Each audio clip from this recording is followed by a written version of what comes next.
దైవమేవాపరే యజ్ఞం యోగినః పర్యుపాసతే బ్రహ్మాజ్ఞావపరే యజ్ఞం యజ్ఞో నైవోపజుహ్వతి.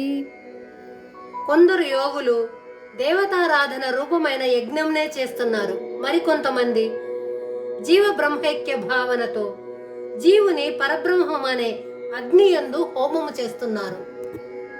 యజ్ఞం కోసం కర్మలు చేసే వాళ్ళ యొక్క కర్మ మొత్తం నాశనమైపోతూ ఉంది. కర్మ మొత్తం నాశనం కావాలంటే కొన్ని పద్ధతులు పాటిస్తే కర్మ మొత్తం నాశనం అవుతుంది. ఎలాగంటే దైవ యజ్ఞం చేయాలి అంటే దేవతారాధన, దైవానికి సంబంధించిన కార్యక్రమములు చేయటం.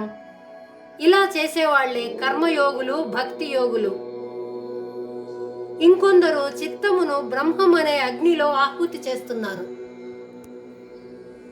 ఏ వస్తువు అగ్నిలో వేసినా అది అగ్ని రూపమునే పొందుతుంది. అలాగే బ్రహ్మమునందు వ్రేల్చబడిన మనస్సు బ్రహ్మస్వరూపమే అవుతుంది. అదే మోక్ష స్థితి.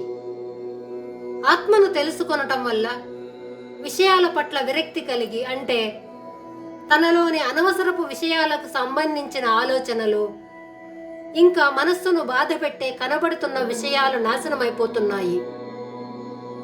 అటువంటి శుద్ధమైన సాత్విక చిత్తము బ్రహ్మములో కలిసిపోతుంది. అదే బ్రహ్మ యజ్ఞం.